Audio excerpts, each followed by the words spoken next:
Les voy a contar, amigos míos, cómo el 24 de diciembre del 2023, a las 4 de la tarde, mi vida se partió en dos exactamente en la puerta de la casa que yo mismo ayudé a comprar. Me llamo Sergio Mendoza, tengo 71 años, fui bombero por 30 años aquí en Monterrey, y pensé que ya había visto todas las traiciones que puede ofrecer la vida. Pero no. Ese día mi propio hijo me cerró la puerta en la cara en Nochebuena. Estoy ahí parado con las bolsas de regalos para mis nietos Pablo y Sofía.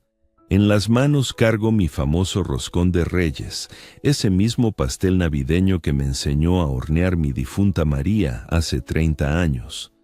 El olor a canela y cáscara de naranja sube del pastel tibio y pienso en cómo se van a alegrar los niños, cómo Carolina va a decir: «Don Sergio, nadie hace el roscón como usted», como siempre dice.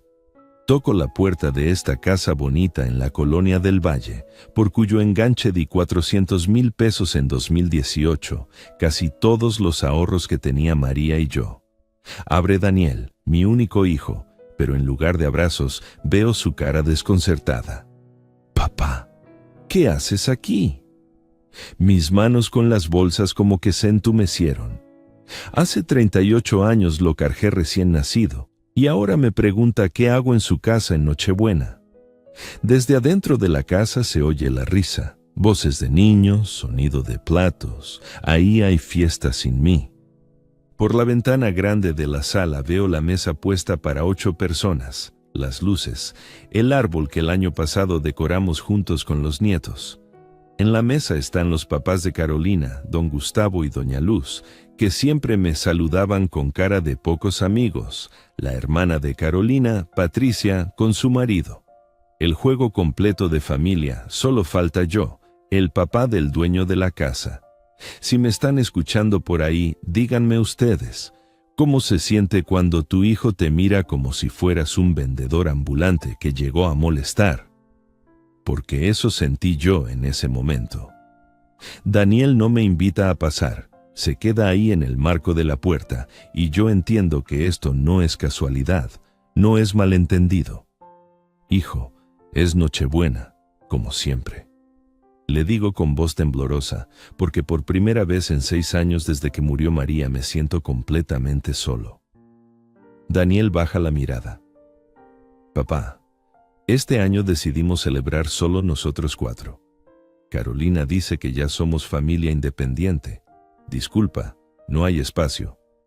Familia independiente. ¿Quién les iba a dar independencia sin mis 400,000 pesos?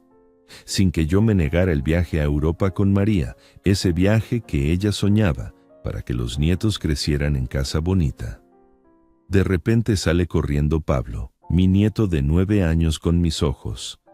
«Abuelo, trajiste regalos», y se acerca a mí. Pero Carolina aparece como sombra negra, agarra al niño de la mano. «Entra, el abuelo ya se va». El nieto voltea confundido, porque el abuelo siempre se queda en Navidad, siempre ayuda a mamá en la cocina, siempre cuenta historias de bomberos.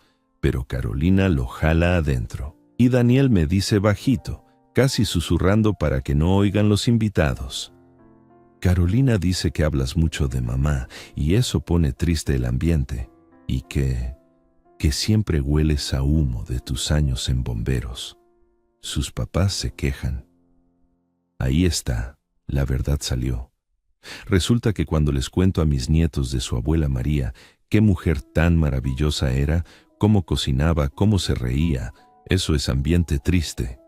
Y el olor a humo que se me pegó en la piel por 30 años de servicio, salvando gente de casas quemadas, eso es inconveniente para los papás de Carolina. «¿No puedo ni ver a mis nietos en Navidad?», les pregunto, ahí parado en el frío con las bolsas de regalos y el pastel que me tomó toda la mañana hacer. Desde adentro se oye música de mariachi, risas, el sonido de copas brindando, la familia perfecta celebrando sin el abuelo inoportuno. Daniel cierra un poquito más la puerta. «Quizás en Año Nuevo, papá. Ahora no es buen momento». Y cierra la puerta completamente. Me quedo ahí parado como un tonto, viendo esa puerta cerrada, escuchando la fiesta adentro. 60 años tengo cargando esa tradición navideña, desde que Daniel era bebé.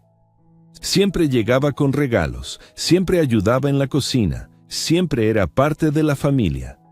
Y ahora resulta que soy el problema. Pero ¿saben qué me dolió más, amigos que me escuchan?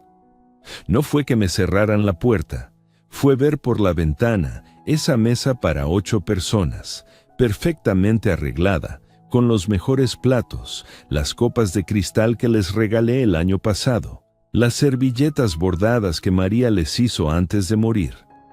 Todo perfecto para recibir a la familia de Carolina, pero no había ni una silla extra para el papá que pagó el enganche de esa casa. Me quedé ahí un minuto más, escuchando las risas desde adentro. Entonces dejé las bolsas de regalos en la puerta despacito, agarré mi pastel y me fui. No toqué otra vez, no grité, no hice drama. Un bombero aprende a mantener la calma en las emergencias, y esto era una emergencia de mi dignidad. En el camino de regreso a mi departamentito en la colonia Morelos, llevando ese roscón que nadie iba a comer, me acordé de todas las navidades anteriores en esa misma casa. Yo en la cocina con Carolina, enseñándole a hacer mole poblano con la receta de María, los nietos en mis piernas escuchando mis historias de bombero valiente, Daniel presumiendo orgulloso con los vecinos. Mi papá salvó más de 100 vidas en su carrera. Y ahora, ese mismo olor del heroísmo es ambiente triste y queja para el suegro y la suegra. Llegué a mi casa, puse el pastel en la mesa y lloré por primera vez en 6 años. Pero las lágrimas se me secaron rápido, porque las reemplazó algo más frío y más claro, la decisión de que esto no se iba a quedar así. Esa noche abrí el cajón fuerte que María llamaba el archivo de nuestra vida, y busqué lo que necesitaba. Y ahí estaba, el papel que Daniel firmó en 2018 cuando le di el dinero para el enganche. Papá, el banco exige que esto parezca préstamo oficial para efectos fiscales, me había dicho entonces. Yo no le di importancia, pero el documento estaba ahí. 400,000 pesos, firma del hijo, fecha, testigos. Legalmente no era regalo, era préstamo. Y los préstamos, amigos míos, se pagan con intereses. Mientras Daniel se mueve incómodo ahí en la entrada, sin invitarme a pasar, entiendo que esto no es casualidad, no es malentendido. Mi hijo me está dejando afuera a propósito. Hijo, es Nochebuena, como siempre. Le digo con voz que me tiembla, porque por primera vez en 6 años desde que murió María, me siento completamente abandonado. Él baja la mirada. No me puede ver a los ojos. Papá, este año decidimos celebrar solo nosotros 4. Carolina dice que ya somos familia independiente.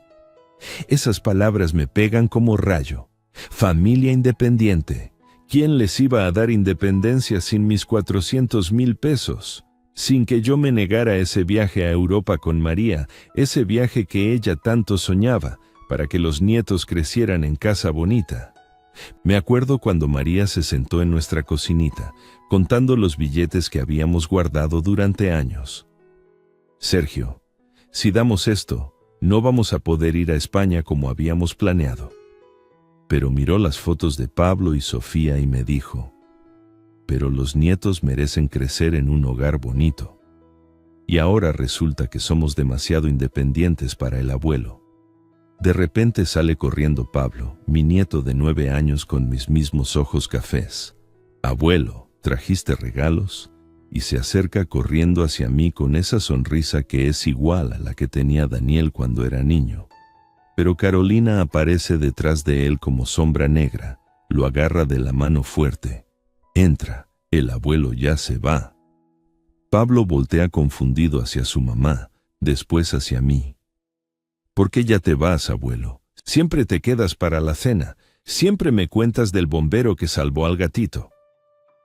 Es cierto, siempre le cuento esa historia de cuando rescaté a un gato de un árbol en llamas.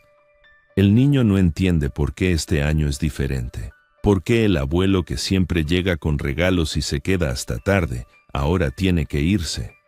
Carolina jala al niño hacia adentro. Ya vete a jugar con tu hermana, Pablo. Los adultos están hablando. Pero desde adentro se oye la voz chillona de Sofía, mi nieta de 6 años. Abuelo Sergio, mamá, ahí está el abuelo. Y también quiere salir corriendo.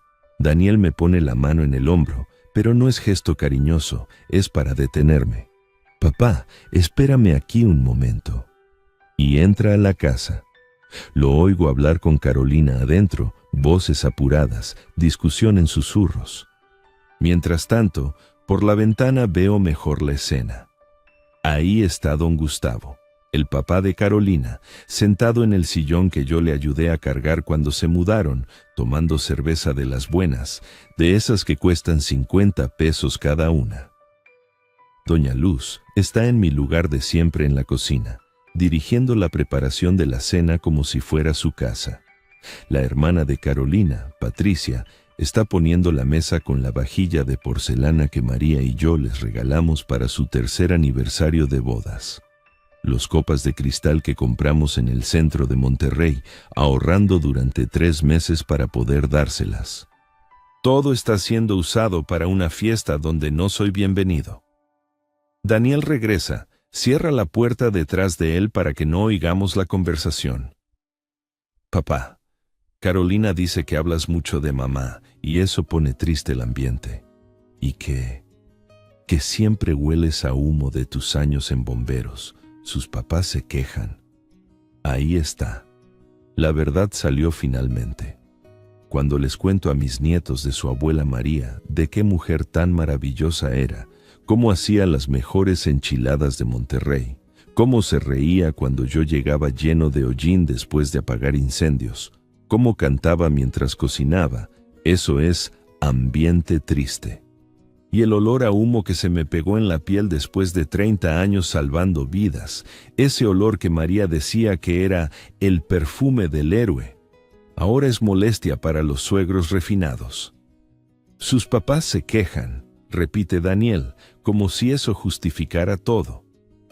Los papás de Carolina, que nunca trabajaron con las manos, que nunca arriesgaron la vida por nadie, que viven de la renta de departamentos que heredaron, esos se quejan del olor de un bombero retirado.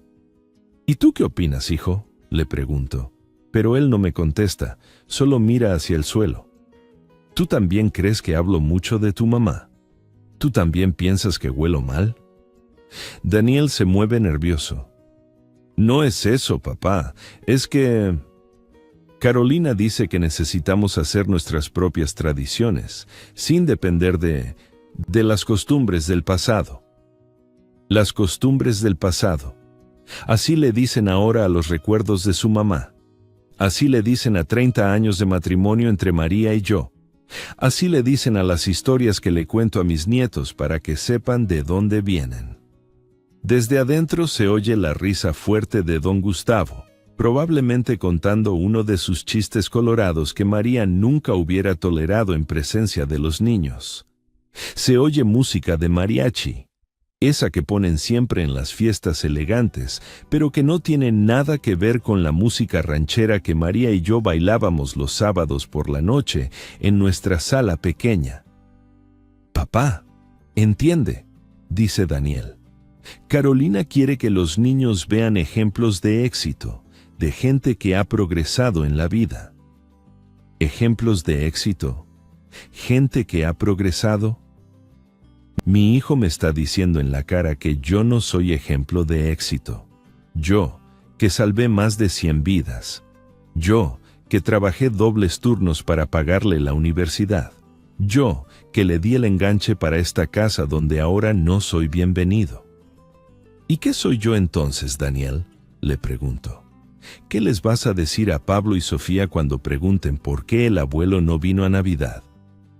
Él suspira como si yo fuera el problema. Les vamos a decir que el abuelo tenía otros planes. Otros planes. Como si yo tuviera una vida social llena de compromisos. como si no hubiera pasado las últimas 6 Navidades desde que murió María, esperando todo el año este día para estar con mi familia. Por la ventana veo que don Gustavo se levanta a servirse más cerveza, pasa por la cocina donde están los regalos que traje para los niños, todavía envueltos en papel dorado que compré en el mercado San Luisito. Regalos que escogí con cuidado. Para Pablo una pelota de fútbol firmada por los Rayados, que me costó 2 semanas de pensión. Para Sofía una muñeca que habla y camina, que vi cómo la miraba con ganas en el centro comercial. Pero los regalos del abuelo apestoso no van a arruinar la elegante fiesta de los suegros exitosos. No puedo ni ver a mis nietos en Navidad, les pregunto, ahí parado en el frío con las bolsas y mi roscón que se está enfriando. Desde adentro se oye más fuerte la música, las risas, el ruido de copas chocando en brindis. La familia feliz celebrando sin el estorbo del abuelo. Daniel mira hacia adentro, después hacia mí. «Papá, tal vez en Año Nuevo, cuando estemos más tranquilos». Ahora Carolina está muy estresada con la cena, con sus papás aquí. Estresada con la cena que yo he ayudado a preparar durante 5 años. Estresada con sus papás que nunca han movido un dedo para ayudar a esta familia, mientras yo les di todo lo que tenía. «Quizás en Año Nuevo, papá. Ahora no es buen momento», me dice, y empieza a cerrar la puerta. Pero antes de que la cierre completamente, oigo la voz de Pablo desde adentro. «Mamá, ¿por qué el abuelo no puede entrar? Él también es familia». Y oigo la respuesta de Carolina, más alta de lo que pensaba. «Pablo, el abuelo tiene que aprender que ya no somos niños chiquitos, ya crecimos». Ahí está la verdad más dura. No crecieron ellos, crecieron sin mí. Y ahora yo soy el recuerdo molesto de cuando me necesitaban. Daniel cierra la puerta completamente. Me quedo ahí parado en ese pinche umbral con el pastel que se va enfriando en mis manos y de repente me llegan todos los recuerdos de cuánto sacrifiqué por esta familia independiente. Como si alguien abriera un álbum de fotos en mi cabeza, veo todo lo que di por ellos. Flashback a 2018. Daniel llega a mi departamento todo emocionado, con los ojos brillantes como cuando era niño y había sacado 10 en la escuela. «Papá, encontramos la casa perfecta para los niños, pero necesitamos el enganche». «La casa perfecta para los niños», me dijo. No para él y Carolina, sino para Pablo y Sofía. Sabía cómo tocarme el corazón. «Es en una colonia muy buena, papá, con escuela cerca, con parque para que jueguen seguros. 400,000 pesos. Casi todos los ahorros que María y yo habíamos juntado durante 30 años de matrimonio. Dinero guardado peso por peso, recortando gastos, comprando ropa en el tianguis, cenando frijoles con tortilla cuando se acababa el dinero a fin de mes. Todo para algún día viajar a España, el sueño de María desde que era joven y veía películas de flamenco en el cine Alameda. Me acuerdo perfecto de esa tarde cuando Daniel nos enseñó las fotos de la casa. María estaba sentada en nuestra cocinita del departamento en la calle Morelos, contando los billetes que guardábamos en una lata de café Nescafé. Sus manos ya temblaban un poquito por la enfermedad, aunque todavía no sabíamos que era cáncer. «Sergio, si damos esto, no podremos ir a España como soñamos», me dijo, pero yo veía cómo miraba las fotos de los nietos jugando en el jardín de la casa nueva. «Pero los nietos merecen crecer en un hogar bonito», dijo al final, doblando los billetes con cuidado. «Nosotros ya vivimos nuestra juventud, ahora les toca a ellos». Así era María, siempre pensando primero en la familia, después en nosotros. «Además», me dijo sonriendo, «España no se va a ir a ningún lado. Cuando Daniel tenga trabajo más estable, cuando los niños estén grandes, todavía vamos a poder ir». Pero el cáncer tenía otros planes, ¿verdad? 6 meses después del enganche, María ya estaba en el hospital. y un año después ya no estaba conmigo. Nunca conoció las playas de Barcelona que tanto quería ver. Nunca bailó flamenco en Sevilla como había soñado desde joven. Nunca probó la paella auténtica que veía en las revistas. Todo porque dimos nuestros sueños para que los nietos tuvieran casa bonita. Y ahora resulta que en esa casa bonita no hay lugar para el abuelo. Otro flashback. Todos esos domingos que llegué a ayudar con el arreglo de la casa. Daniel trabajando en el banco toda la semana, cansado, sin tiempo para arreglos. Papá, ¿me ayudas con la pintura del cuarto de Pablo? Tú que tienes experiencia. Y ahí iba yo, con mis herramientas viejas de bombero, que también servían para trabajos de casa. Pinté las paredes de azul cielo para Pablo, pegué calcomanías de pelotas de fútbol que el niño había escogido. Para el cuarto de Sofía compramos papel tapiz de princesas, rosa con dorado, y me quedé hasta las 11 de la noche pegándolo bien, sin burbujas, para que quedara perfecto. Carolina me traía limonada. Don Sergio, usted no tenía que molestarse, podíamos contratar a alguien. Pero yo le decía, mija, nadie va a cuidar esta casa como la familia. Me acuerdo cuando construimos la casita de juegos en el jardín. Pablo tenía 6 años entonces. Me ayudaba pasándome los clavos, muy serio como si fuera trabajo de hombres importantes. Abuelo, ¿esta casita va a ser más fuerte que las casas que se queman?, me preguntaba. Más fuerte, mijito, porque la estamos haciendo con amor, le contestaba. Y era cierto. Cada clavo lo puse pensando en sus risas. Cada tabla la corté imaginándome los juegos que iban a inventar ahí adentro. Las rosas del jardín las escogió María 2 semanas antes de morir. Ya estaba muy débil, pero insistió en ir conmigo al vivero. Quiero que Sofía tenga flores como su abuela, para que cuando crezca se acuerde de mí. Escogió rosas rojas y blancas, las mismas que teníamos en nuestro primer departamento cuando éramos novios. Estas van a crecer hermosas, Sergio. Van a dar flores todo el año si las cuidas bien. Y las cuidé. Cada domingo iba a regarlas, a quitarles las hojas secas, a echarles abono.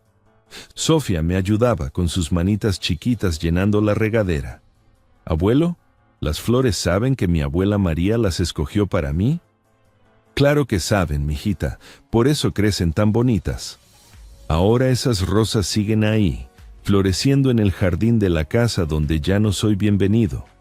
Las rosas que plantamos María y yo para Sofía, regadas con mis manos durante 5 años, perfumando el aire de la casa que ya no es mía. Los recuerdos más duros son las navidades pasadas en esa misma casa. 5 años seguidos llegando temprano para ayudar con la comida. Yo en la cocina con Carolina, enseñándole los secretos del mole poblano de María. Mire, doña Carolina, el chile mulato se tuesta así, hasta que suelte el olorcito pero sin que se queme. Y el chocolate se pone al final, cuando ya está todo bien molido. Carolina aprendía con ganas entonces. Don Sergio, enséñeme también a hacer los tamales como los hacía doña María. Y nos pasábamos horas en la cocina, yo contándole historias de cuando María y yo éramos jóvenes, de cómo aprendió a cocinar viendo a su mamá, de cómo el primer mole que me hizo estaba tan salado que tuvimos que tirarlo y pedir pizzas. ¿Cómo era la abuela María cuando era joven, abuelo?, me preguntaba Sofía, sentada en mis piernas mientras yo pelaba chiles. Y yo le contaba. Era la muchacha más bonita de toda la colonia Independencia. Tenía el pelo negro como el tuyo, pero más largo. Le llegaba a la cintura.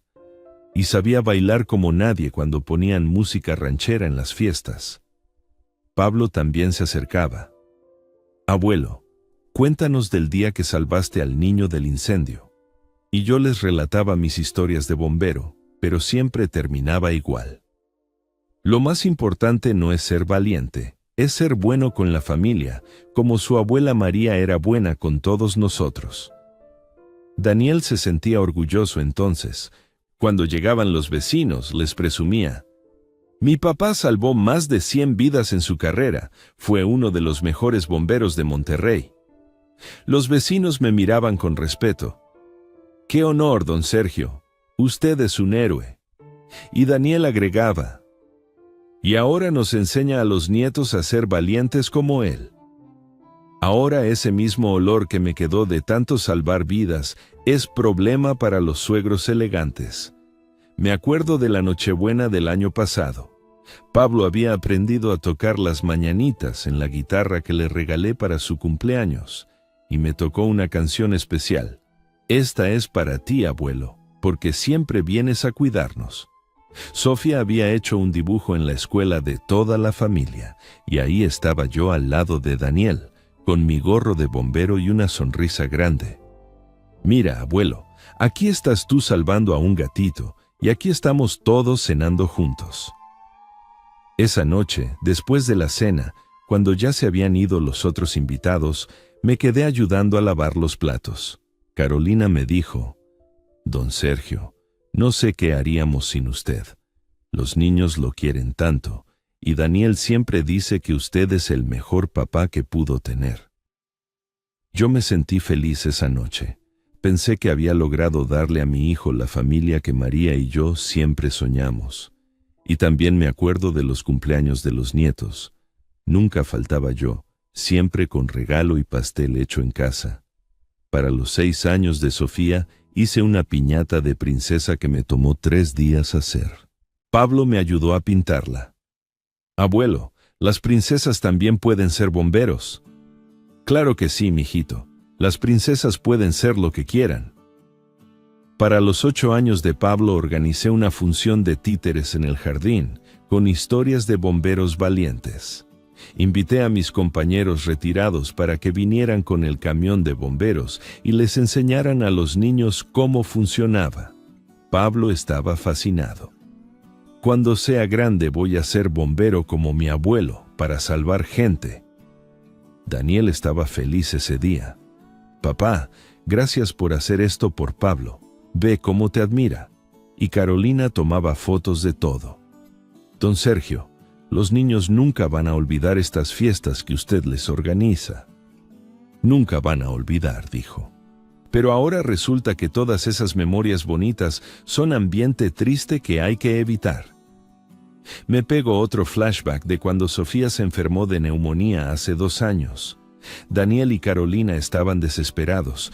El niño necesitaba cuidado las 24 horas. «Papá, ¿puede quedarse con nosotros unos días?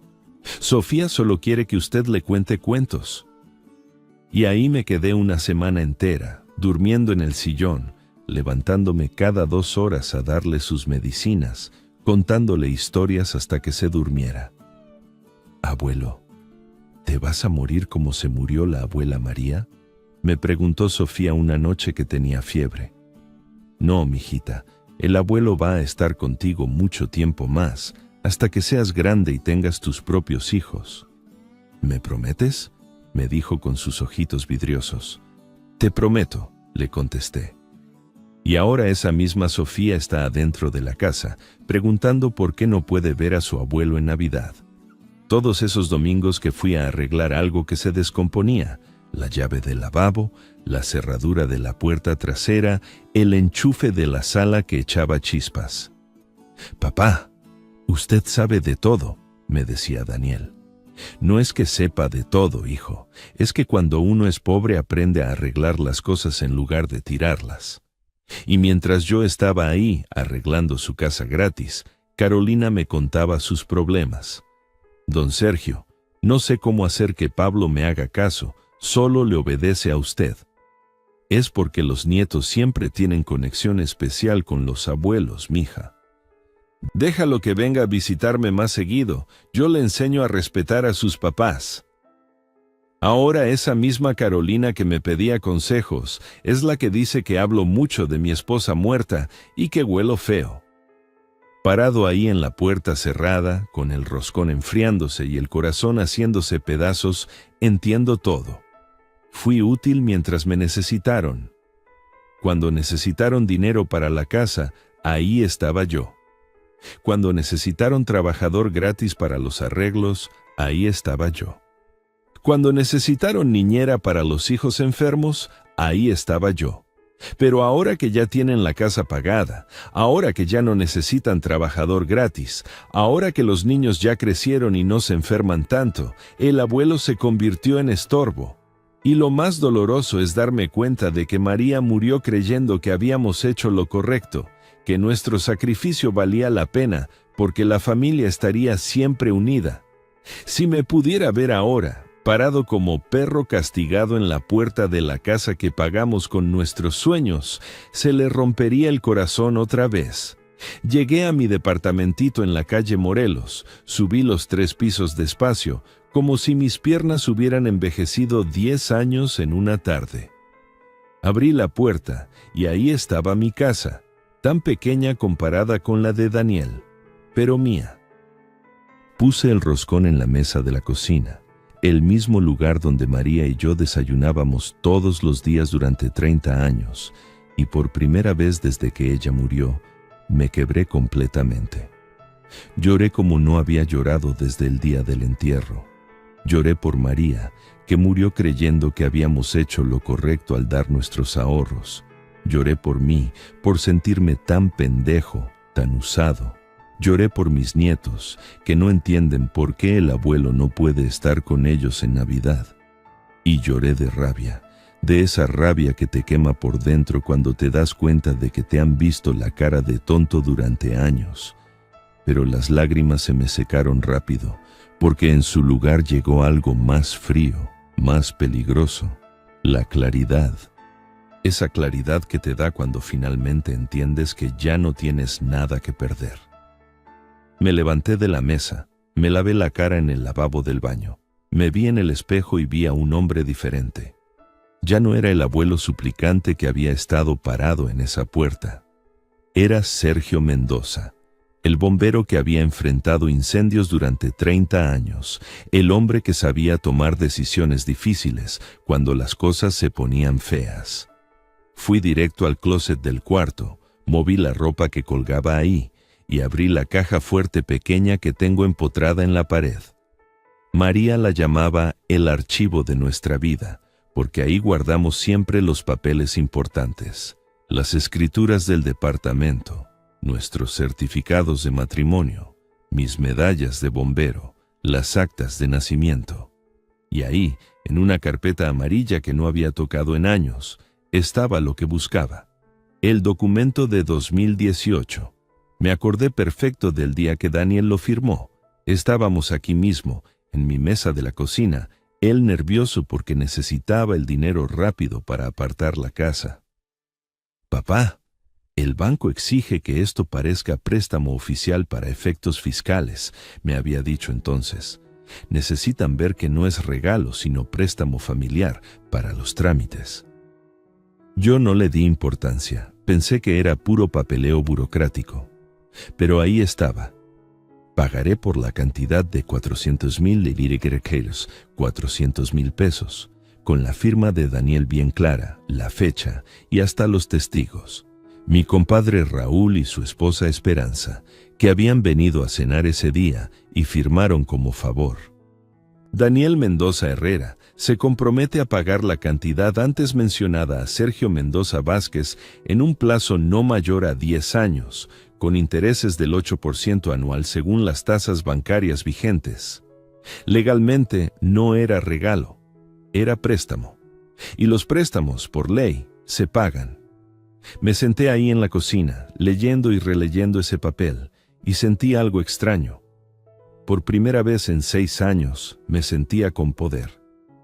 Daniel había jugado con mi corazón. Había usado mi amor de abuelo para humillarme, había cerrado la puerta en mis narices después de que yo pagué por esa pinche puerta. Pero ahora yo tenía las cartas en la mano. Pasé toda la noche despierto, dándole vueltas al asunto. ¿Tenía derecho de cobrarle el préstamo a mi hijo? ¿Tenía derecho de joderle la vida por haberme jodido el corazón? Me acordé de mi papá, don Evaristo, que trabajó en los ferrocarriles 40 años y nunca se dejó de nadie. «Hijo», Me decía cuando yo era chavito y me venía llorando porque los compañeros de la escuela me molestaban: el respeto no se mendiga, se gana o se exige.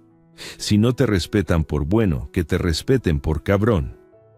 Don Evaristo había muerto cuando Daniel tenía 15 años, pero si estuviera vivo, ¿qué me diría? Probablemente: Sergio, tu hijo te cerró la puerta en la cara, ahora tú ciérrale la que quieras. Pero también pensaba en Pablo y Sofía. Si le cobraba el préstamo a Daniel, él iba a tener que vender la casa. Los niños iban a tener que cambiar de escuela, de amigos, de vida. ¿Era justo castigarlos por lo que hizo su papá? Me levanté varias veces esa noche, fui a la ventana, vi las luces de la ciudad de Monterrey. Desde mi departamento se ve una parte de la colonia del Valle, hacia donde está la casa de Daniel. Me pregunté si estarían durmiendo tranquilos, si Daniel le habría contado a Carolina que dejé regalos en la puerta, si los niños habrían preguntado por mí antes de acostarse. A las 5 de la mañana ya había tomado la decisión. Prendí el radio para oír las noticias del día de Navidad, me hice un café cargado y saqué mi celular viejo. Busqué el número del licenciado Ramírez, el abogado que me ayudó cuando compré este departamento y cuando arreglamos todos los papeles después de que murió María. Esperé hasta las 9 de la mañana para llamarle. Licenciado Ramírez, le habla Sergio Mendoza.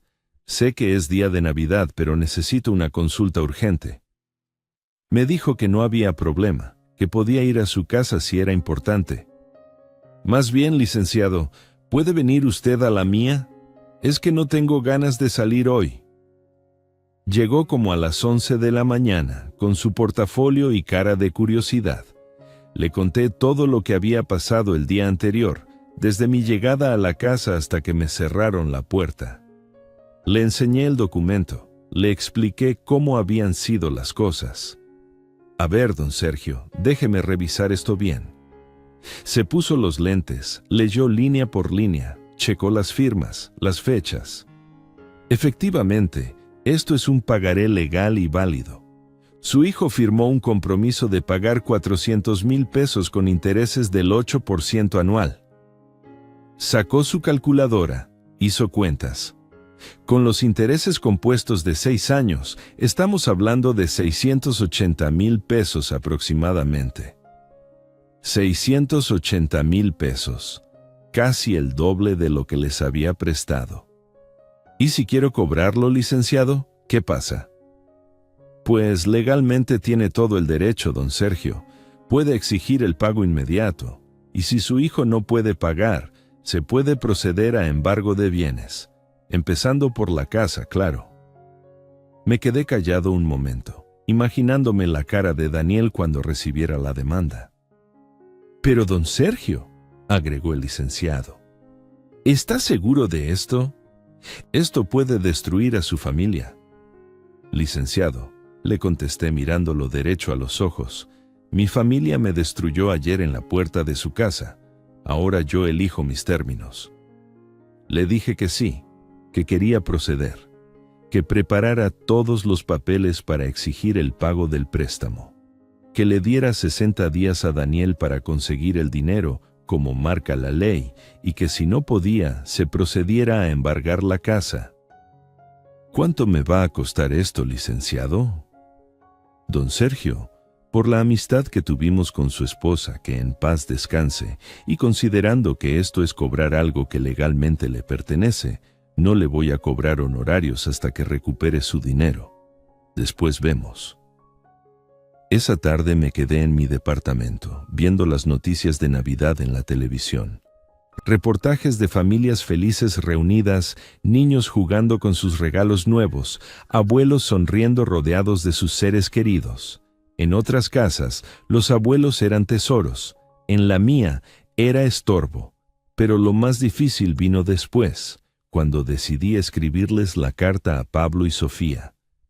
Me senté en la mesa donde María les había ayudado tantas veces con la tarea, donde les enseñé a hacer sumas y restas, donde les conté cientos de cuentos. Saqué papel y pluma y empecé a escribir la carta más difícil de mi vida.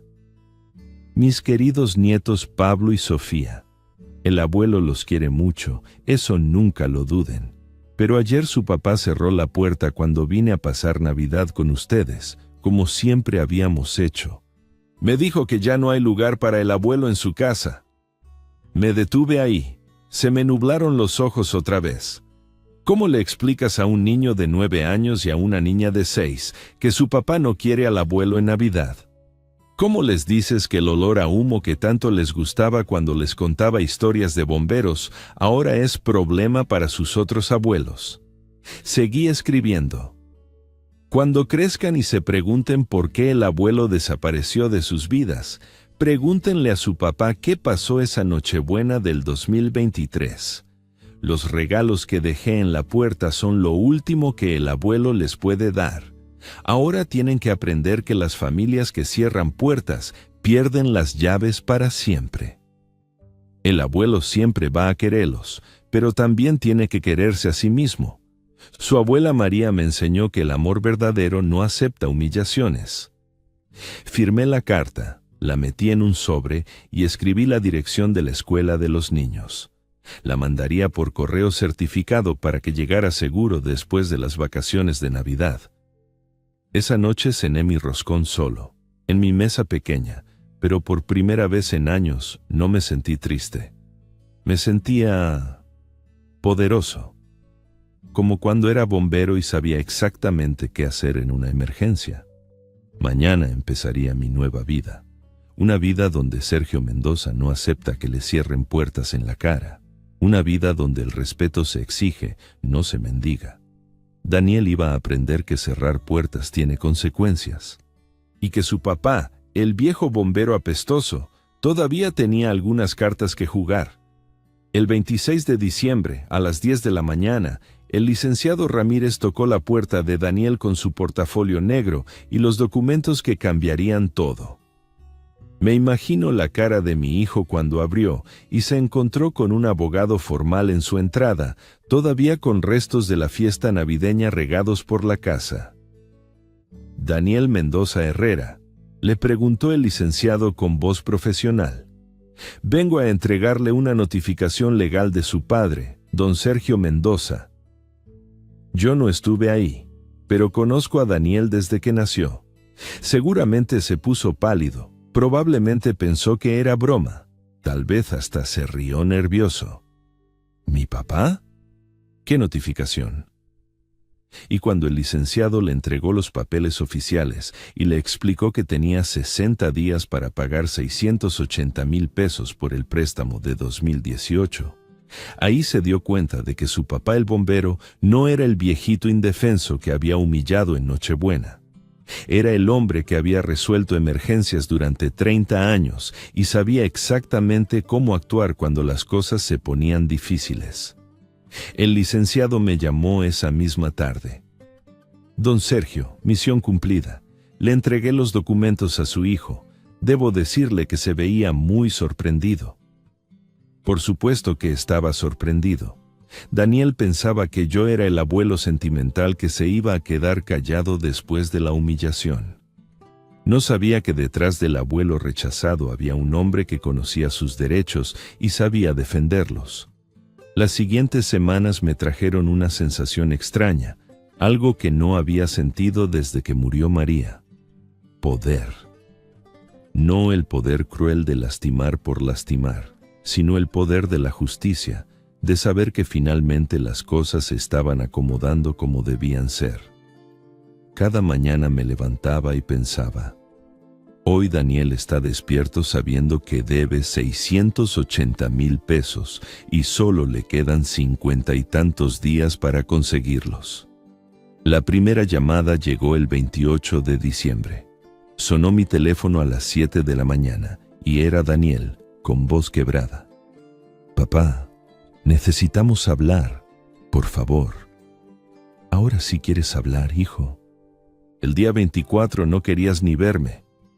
Se quedó callado un momento. Después empezó a llorar del otro lado de la línea. Un hombre de 38 años llorando como niño chiquito. Papá, perdóname. Fue idea de Carolina.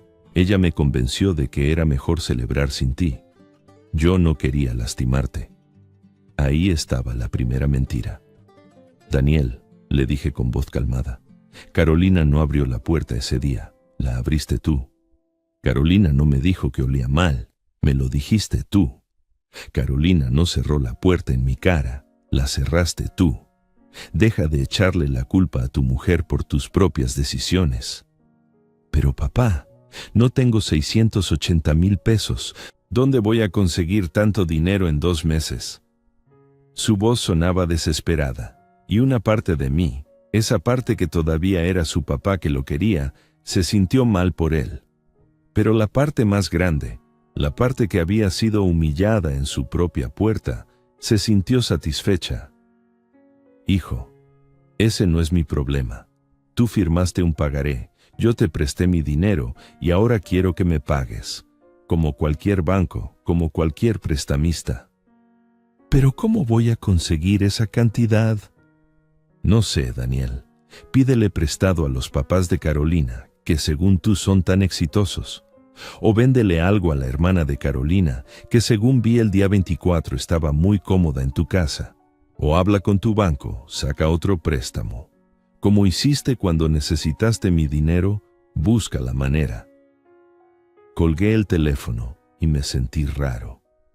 Por un lado, había sido duro con mi hijo, probablemente más duro de lo que había sido nunca. Por otro lado, me sentía como cuando apagaba un incendio, cansado pero satisfecho de haber hecho lo que tenía que hacer. Los días siguientes fueron interesantes. Daniel me llamaba cada 2 o 3 días, siempre con nuevas excusas, nuevas súplicas. Papá, fui al banco pero no me quieren prestar esa cantidad. Papá, los papás de Carolina dicen que ellos no se meten en problemas familiares.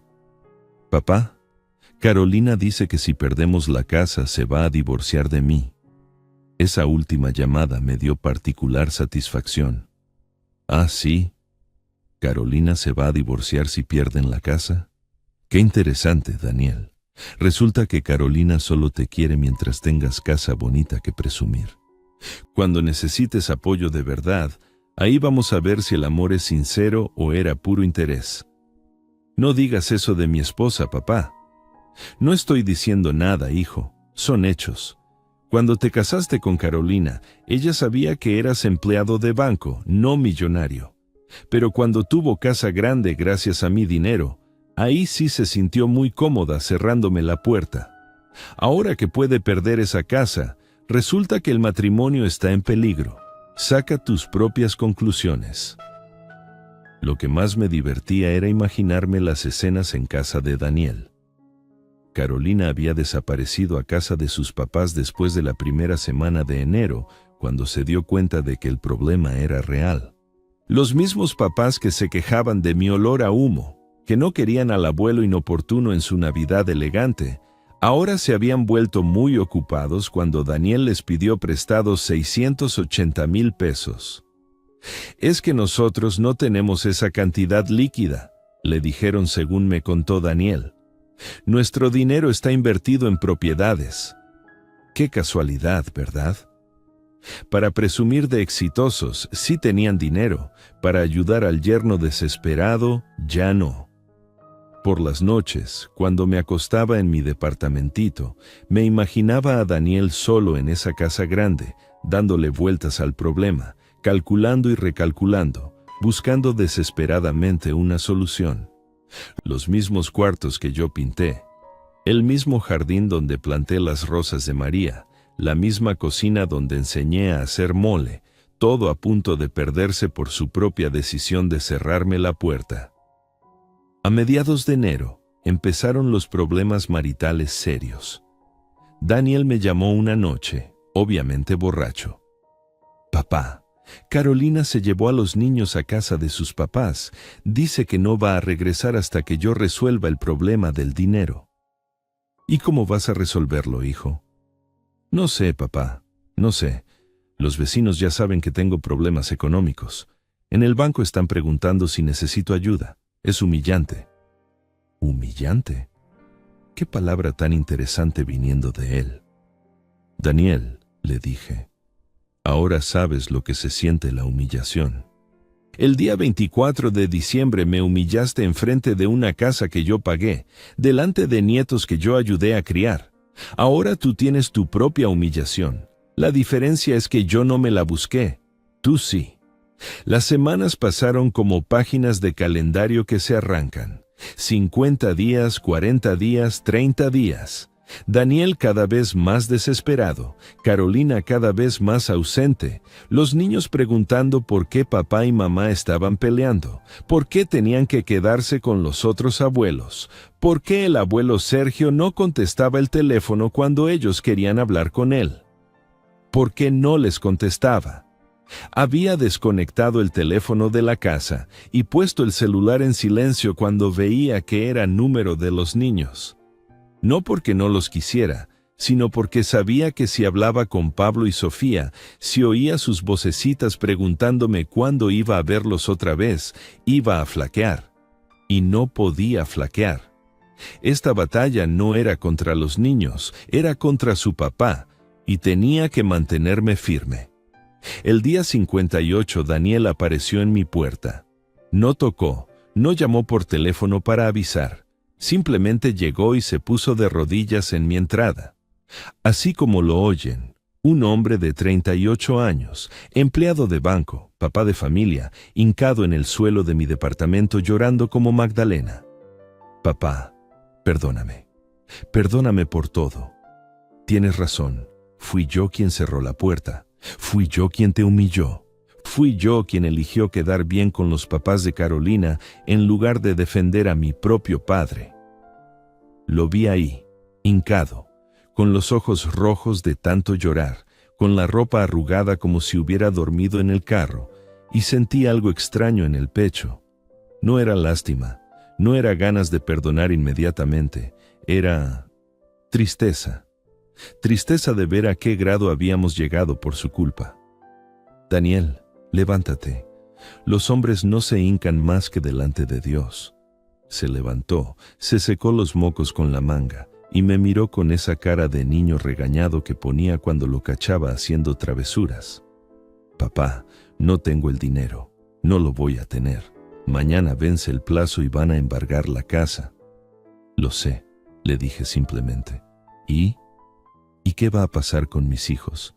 ¿Dónde van a vivir Pablo y Sofía? No sé, Daniel. Eso lo debiste pensar antes de cerrarme la puerta. Se quedó callado un rato largo, después preguntó, ¿hay algo que pueda hacer? ¿Alguna forma de arreglar esto? Y ahí fue cuando le dije lo que había estado planeando durante semanas, la decisión que había tomado después de muchas noches sin dormir. Sí, hay una forma. Te voy a perdonar la deuda completa. Los 680,000 pesos los doy por pagados, pero con una condición que no es negociable. Daniel se emocionó. Pensó que ya estaba salvado. La que sea, papá, la que tú digas. Vende esa casa, Daniel. Véndela aunque no te debas nada. Su cara cambió completamente. ¿Qué? ¿Por qué? Si ya no debo dinero, ¿por qué vender? Porque esa casa donde no hubo lugar para tu padre en Navidad no merece ser hogar de mis nietos. Esa casa está manchada con la humillación que me hiciste pasar. Esa casa representa todo lo que está mal en tu matrimonio, todo lo que Carolina convirtió en veneno contra tu propia familia. Pero papá, los niños están felices ahí, es su hogar. Su hogar, Daniel, debería ser donde respeten a su abuelo. Su hogar debería ser donde los valores familiares significan algo. Esa casa es símbolo de traición, de ingratitud, de olvido. Véndela, compra algo más modesto, algo que puedan pagar sin mi ayuda y aprende a vivir con lo que realmente te alcanza. ¿Y si Carolina no acepta? Entonces va a ser problema de Carolina. Pero tú vas a aprender que las decisiones importantes de tu familia las tomas tú, no tu suegra ni tu esposa. Tú eres el jefe de tu casa, o por lo menos deberías serlo. Daniel se fue de mi departamento con esa condición. Vender la casa era el precio de mi perdón. No era suficiente con que se disculpara, no era suficiente con que reconociera su error. Tenía que haber consecuencias reales, cambios que le recordaran para siempre lo que había hecho. Un año después, mi vida es completamente diferente. Daniel vendió la casa, como le exigí. Carolina no aguantó la caída de estatus social y se divorció de él. Los nietos ahora viven una semana con su papá en un departamento modesto cerca de la colonia Independencia y una semana con su mamá en casa de los abuelos que antes se quejaban de mi olor. Yo encontré mi nuevo propósito.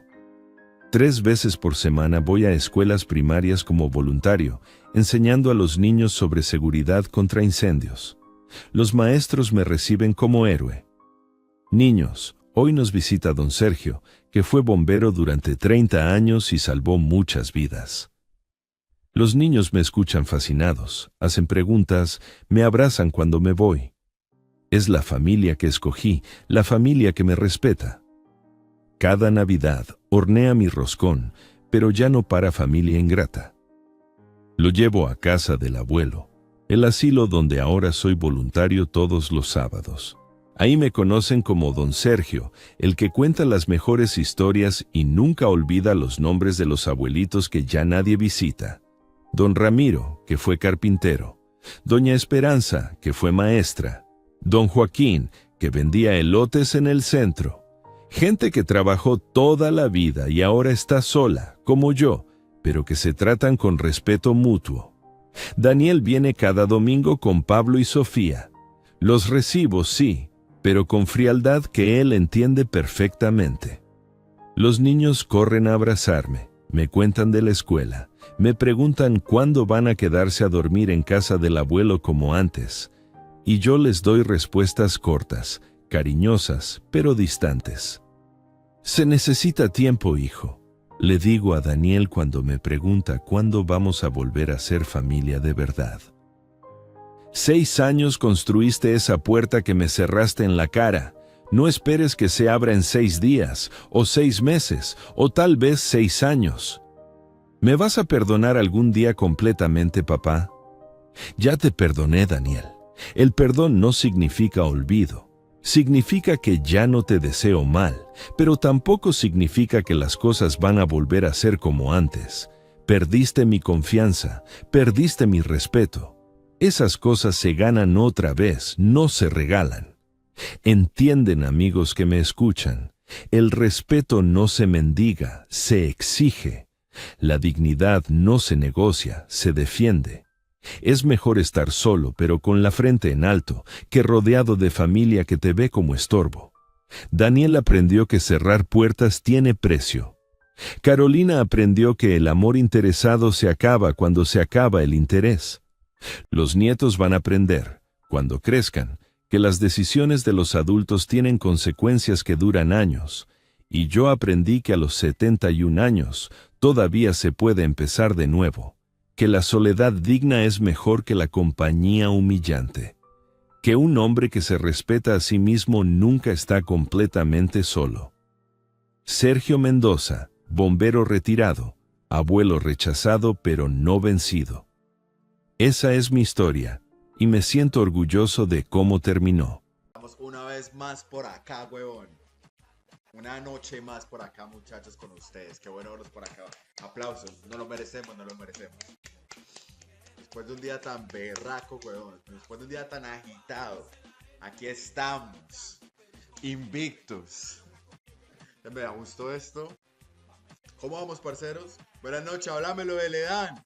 ¿Todo bien o qué? ¿Cómo estás, parcerito? Háblamelo, Pirlo. Pirlo 420 en la casa. ¿Cómo va, hermano? ¿Cómo va todo? ¿Cómo va todo, mi socio? ¿Qué es lo que es? ¿Cuál es la movida, parce? Papi, está lloviendo bien rico. Es la última... Yo creo que es la última lluvia de primavera, weón. No, bueno, lluvia de primavera. De hecho, principios de lluvia de primavera. Parcero, la verdad que hoy estoy muy bien, weón. A pesar de que casi no cuento la historia hoy, weón. Papi, me parto la cabeza. Literalmente. Papi, estaba moviendo unas cosas, me caí el camión, weón, me di como una vuelta para atrás, papi. Y había había una piedrota, marica. Por suerte que la cabeza no me cayó ahí, parce, pero sí me alcancé a doblar ¿cómo se llama eso? El tobillo, marica. Vamos una vez más por acá, huevón. Una noche más por acá, muchachos, con ustedes. Qué bueno verlos por acá. Aplausos. No lo merecemos, no lo merecemos. Después de un día tan berraco, huevón. Después de un día tan agitado. Aquí estamos. Invictus. Me da gusto esto. ¿Cómo vamos, parceros? Buenas noches, háblamelo de Ledán. ¿Todo bien o qué? ¿Cómo estás, parcerito? Háblamelo, Pirlo. Pirlo 420 en la casa. ¿Cómo va, hermano? ¿Cómo va todo? ¿Cómo va todo, mi socio? ¿Qué es lo que es? ¿Cuál es la movida, parce? Papi, está lloviendo bien rico. Es la última. Yo creo que es la última lluvia de primavera, weón. No, bueno, lluvia de primavera. De hecho, principios de lluvia de primavera.